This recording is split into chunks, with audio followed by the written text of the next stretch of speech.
The Olympics are coming. On your marks, get set, go. Liam Bergwin's here with the latest. The River Seine is the place to be, and you've got the splash.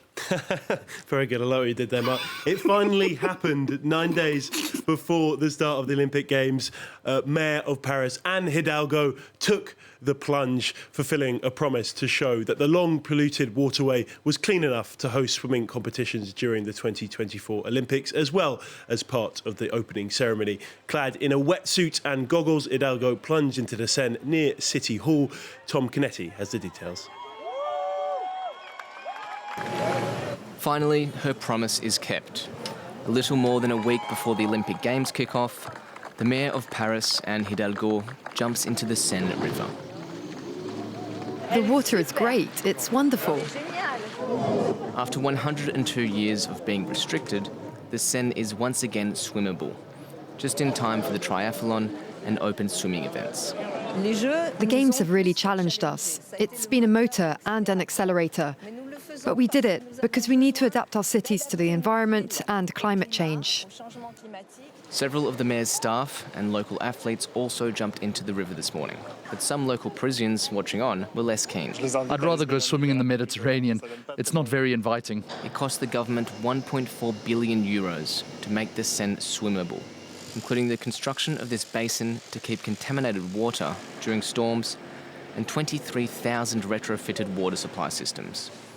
The result, since 2 weeks, has been bacteria and E. coli levels below the minimum standard, confirmed by this company's samplings, but there are still concerns. If there are really heavy rains which flow across construction sites and across homes, then there can once again be problems with bacteria in the water. So not everything is 100% achieved. In the case of a storm right before the Games, the events will be postponed by several days or relocated to a different venue. And of course, it's not just Paris that is applying the final touches ahead of the Games. 200 kilometres north of the capital, the city of Lille is getting ready to accommodate athletes from the world over.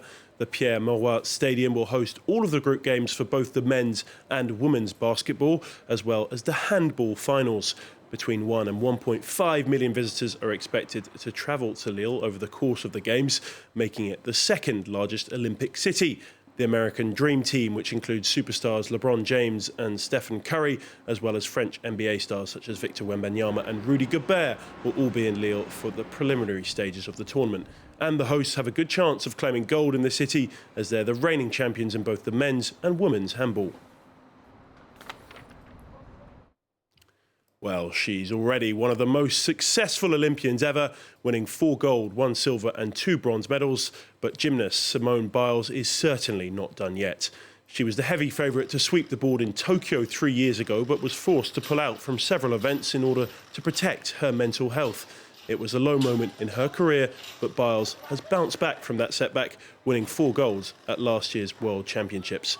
Paris will be the 27-year-old's third Olympic Games, and she's spoken about how she will avoid a repeat of Tokyo. I think there were a lot of variables that went into Tokyo that I didn't get properly taken care of, therapy and all of the things. And I've been doing a lot of therapy every week, a lot of sessions, a lot of hours. So I put in the work so that I know that that's not going to happen, that's not going to affect me moving forward. And finally, a slightly different training session for Antoine Dupont and his French Rugby 7 teammates today. No tackling, no contact, no can-can either, but a session based on mastering tempo with the dancers from the Moulin Rouge. It was a very relaxed atmosphere, despite the fact that the side are less than a week away from their Olympic debut. They will kick off their tournament against the United States next Wednesday, which is actually the day before the opening ceremony. In fact, the tournament is one of the first chances to grab a medal, with the final on the opening day of the Games. It's a good chance for a medal for France, boosted by the addition of Dupont. The French won the World Series for the very first time earlier this year. And Mark, I've got to say, I would pay a lot of money to see you try and pull off those moves. Maybe we can send you... Those kind of moves. I would happily try those kind of moves, definitely. But I'm happy to announce that I've got next week a night off to go and watch the Rugby Sevens. OK, and then after I've got a ticket, then we'll do that. After that, those and moves. then we'll swim in the Seine together, you and me. It sounds very good. OK. Liam McGuinn trying to get us into all kinds of trouble. Destination Paris, the Olympic preparation. It never stops here in France 24. Thanks to Leo and the gang. Thank you very much indeed, Leo. Thanks to you for watching. Stay with us. More to come. Prime News Paris. That's a great...